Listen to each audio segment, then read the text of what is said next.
Hello and welcome to Engine Adventures. Today we've got the 2022 Chrysler Pacifica with the S appearance package. I believe this is the limited trim, all-wheel drive. There you go.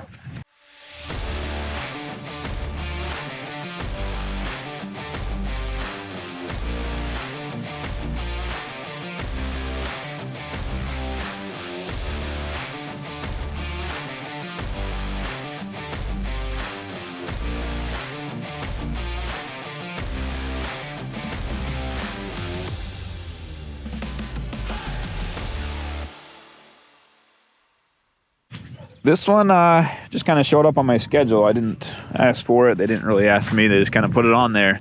I figured I might as well just keep it on there. This minivan is most likely, well, in my opinion, this minivan is the most useful of all minivans. It has more storage features than any other. Let's take a look under the hood. There we have the transverse mounted 3.6 liter V6. I believe in this form, 287 horsepower, 262 foot-pounds of torque, and paired to a 9-speed automatic transmission. Honestly, it does a little better than I would expect for those numbers. The hybrid version obviously has quite a bit more horsepower and torque available off the line, and in this case, it actually has plenty of power for cruising on the freeway. It accelerates okay. It's not fast by any means, but it accelerates good enough. And most of my testing's been done empty, so with the whole family in the car and all your gear if you're going on a trip or whatever might be a little bit different. But as it is, yeah, it's got a decent amount of power. The 9-speed, like I said, does really well. It doesn't seem to always try and be in the highest gear it possibly can. It holds the gears long enough that you've got power there, and then it's pretty quick to shift. And when you're on the freeway, it doesn't downshift super early, but it doesn't downshift late. It kind of is dialed into where it should be. Inside, this one is very nicely equipped. This is just your headlight controls, fog lights there, normal stuff, memory seat settings, steering wheel controls, and then on the back you do have those buttons right there. And on the left side, change the station one station at a time. If you hit the middle button there, it'll change through your presets. And then on the right side, you have your volume, and the middle button will change through the radio type or source. Down here, electronic parking brake, transmission, volume knob. They are close together. I haven't confused them. It would be better, in my opinion, to have this separate a little bit more than the volume knob. I mean, they are right next to each other, but with all the electronic controls and stuff, there's no issues. If you accidentally shift it into neutral, you'll notice and go back to drive. If you go to reverse, it doesn't actually shift into reverse while you're cruising down the freeway, so, or park. So not really an issue there.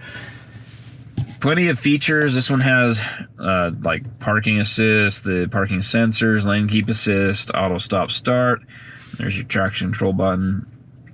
And I do like you have physical knobs, physical buttons for most of the climate control, but for the heated steering wheel, heated and ventilated seats, you have to hit up here on the touchscreen. Not a big deal. Leave that off. Has nice clear screen, navigation's good, all that stuff. It all works really well. And lots and lots and lots of storage in this thing. So up top, sunglass holder. It is actually thick enough to fit my sunglasses. Let's look here first. Make sure I get the right one. It does have the panorama sunroof, but not the section that goes over the third row. And then with children, you've got the bubble mirror here and camera system here, and you can select whatever seat you want to be looking at a little bit closer. We'll talk more about the seats when we move to the back row. Up here on the front, open this, you have to push down and back. Little coin slots, just a little bit of storage, and then USB and 12-volt outlets there. So in total, there's like 7 charging ports up here, and maybe even more than that, because this one's equipped with the Blu-ray stuff. So you've got 2 USBs here, 12-volt. Down here, you've got 4 more USBs with an auxiliary input, and then there's 2 more USBs here for the screens on the rear seats. And I haven't messed with this too much. My wife was messing with it and couldn't get it to work very well, but she didn't want to connect her phone to it. So without connecting your phone, there's not a whole lot you can do, or a tablet or other device, or putting in a Blu-ray disc. Anyway, it doesn't have any built-in media is kind of what I'm getting at least from what she told me. And then, of course, cup holders. And underneath here is a large cubby space. And then even more back here, you've got cup holders. And then if you keep going, there's some vacuum attachments there. And we'll talk more about that in a second. The rear doors are automatic.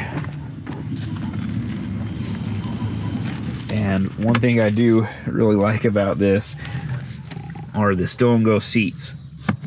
So hit that button, the driver's seat will move and tilt out of the way. Got a little ring right there. And then a latch right here. Or a tether right there, rather, to pull that out. And there you go, stow and go seats. And then the extra nice thing is this now becomes storage space down here, and that's a big storage space. You can see it's got the spare tire repair, well, not a spare tire, but tire repair stuff right there. And the other side does the exact same. So you have 2 of these huge storage cubbies, one on either side, and then to fold it down in, pretty easy. You do have to put a little bit of pressure on there, and then fold that over. I got the tether caught there. And then on this side, I should have left the vehicle on. You've got the vacuum, and you can't turn it on without the car being on, without the fan being on. And then there's attachments here.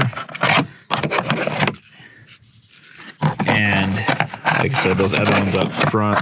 But it's actually got a decent amount of power to it, and pretty long hose, so you can suction up whatever spills from the kids really quick and easy with that. I do like that feature quite a lot. Let's test out this vacuum. So power button's right there underneath it.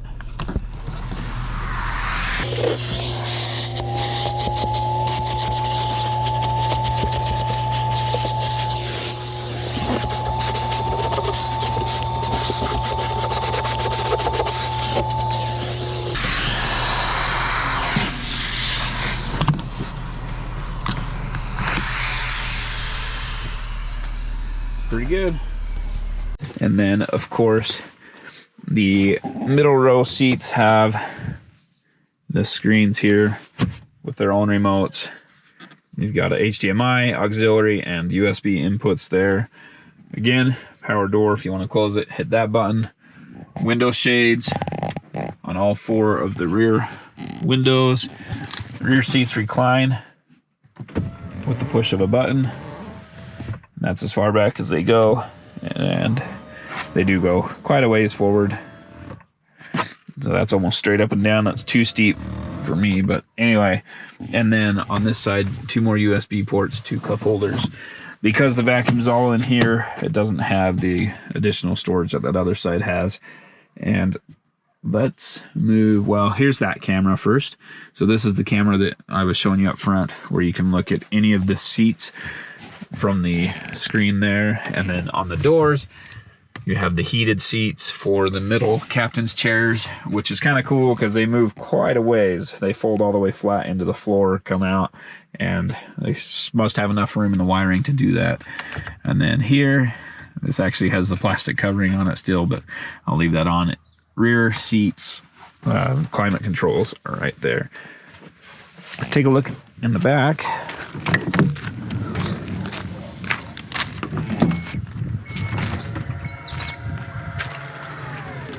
Again, back here, you can control the tilt of the seats. So I actually had a child in a rear-facing car seat because I wanted the adults up there in the middle row. And I just did this. When I went to get the child out, I would just unbuckle him from here. And then the one weird thing about these seats, this one actually has the anchor here. But as far as the child seat anchors go, it's kind of like, I should have done that from the other side, but there's an anchor here and an anchor here. It's not on the side, it's kind of in between these two seats. And then let's see if I can actually show that. So right here, it's right in the middle of that middle row seat. There's the anchor and then the same over here. It's kind of in a weird position, and there aren't any other anchors. There's no anchors on this seat, no other anchors over there. So you're kind of taking up two seats with the car seat back here. And it is a little more narrow, so that's, I'm sure, has something to do with it. But anyway, and then you can fold these seats. You can do, if you push it up, it's right, and down's left. If you leave it in the middle, it'll do both seats, and you can hit the stow button. And it does everything on its own for you. It's all power. And it'll drop down into this storage area back here.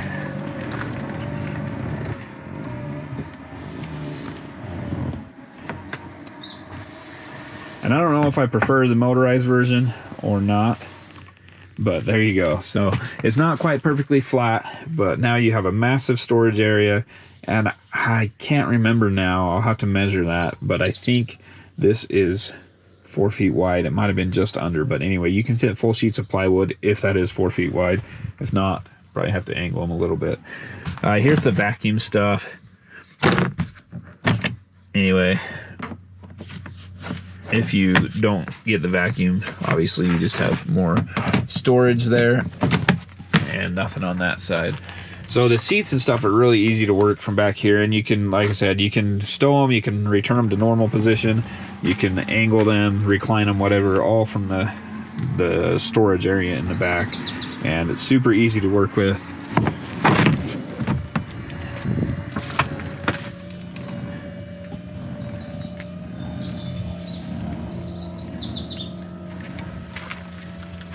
And they return to the position where you last left them. So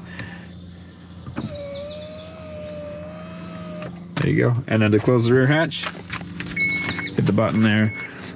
One thing is it doesn't have the window to open separately, but because that floor drops down in there a ways, you're not as likely to open it up and have your basketball or whatever go rolling out. So not bad. It does have roof rails on it as well. And no cross members though. Have to add those in separately. As far as I know, I don't know if they're hidden inside of there, because I see it looks like that piece might come out and be a cross rail. Let me open that up. Let's take a look. Yeah, there you go. So you just pop this piece out, and then you can have the cross rail here and the cross rail there. That's pretty wide, and it looks like there's one more point right here in the middle underneath. So let's see if we can do it one-handed.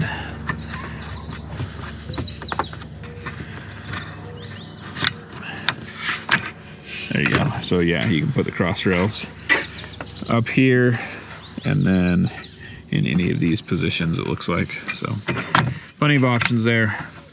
And it actually is specific to the driver's side and the passenger side, although they label them as A, B, C, D. So there you go, C and D on this side, A, B on the other side.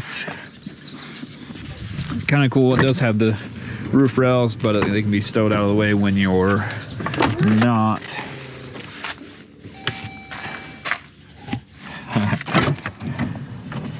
have to open this door to be able to do that. There we go. Anyway, so those roof rails, you store them away when they're not in use, so they're not blocking the panoramic glass, and they can also make a little bit of road noise. I don't know on these ones, I didn't try them, but most of the cross members will just pick up a little bit of wind, make a little more wind noise. Base price for the Pacifica Limited all-wheel drive with the S Appearance package is $51,545. This one has a few options, including the ceramic gray exterior paint for $495. I really like that paint. Looks really good on this thing. A lot of people have actually commented how nice this minivan looks. Customer preferred package. It gives you these awesome reflective black piano accents that get super dirty. I don't like the piano black. That's a new thing, or the hip thing, or the thing that's in whatever. Everyone seems to be doing this piano black, but it just gets dirty so fast. It doesn't look good when it is dirty, and it's very reflective if you get the sun in the wrong spot. And yeah, anyway, for me, it just never seems to look super nice unless the car has just been freshly cleaned. Anodized ink badging, so it's just kind of darker badges and all that stuff. Gloss black grille. Lots of other little things, 20-inch wheels that are aluminum. They're black wheels. It has the Uconnect Theater, which is the rear seat entertainment stuff. Built-in Amazon Fire TV. It's $2,500 for all that. That includes the FamCam interior camera, the Blu-ray media hubs, 115-volt power outlet, which is... I don't know if that's showing up. Anyway, it's right there. Right behind that tether on the rear middle row passenger seat. There's a 115-volt outlet there. And let's see what else. Yeah, there's $73 credit for manual folding mirrors. I don't know if they don't fold. I'll have to check that. Anyway, with all the options, total MSRP $57,552, and that's including the $15.95 destination charge. Driving on the freeway in the Chrysler Pacifica, it's actually a pretty darn good ride. It handles well, it sits pretty low, and keep in mind that most of my reviews are trucks, SUVs, and crossovers, so not the best handling vehicles for the freeway.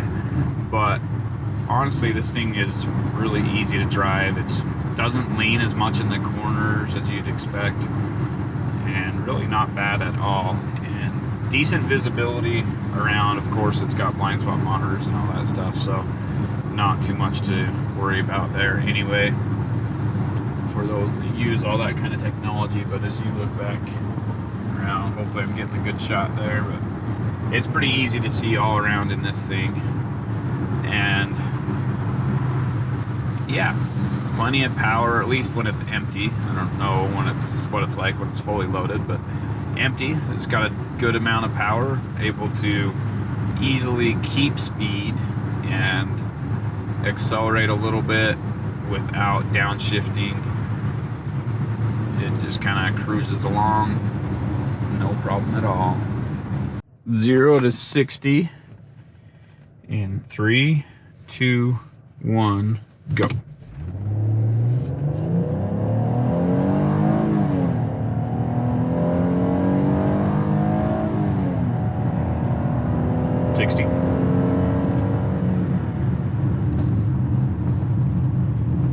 That was 9.13.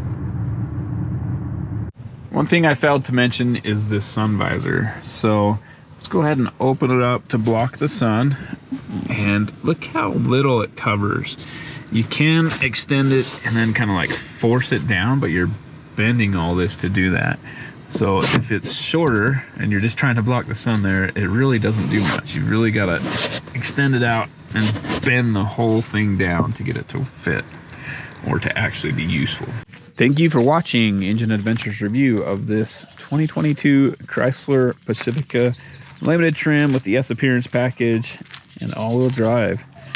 Really is a great family vehicle, great for traveling, great for having younger kids that can open the doors, climb in the back by themselves. It's not high off the ground like many SUVs and crossovers, and with the captain's chairs in the middle row, it makes it super easy to walk back to the third row. Really just a utilitarian vehicle. You can fold all the seats down, put a ton of stuff inside of it, leave the seats up, haul 6 people comfortably. Pretty spacious. Overall, just a great vehicle as far as utilitarian. And then on top of that, it drives pretty well. It's not a sports car, but it does have all-wheel drive for all. Couldn't figure out what that was. A bunch of carp in there splashing around. I was hoping for something cool, but looks like just some carp.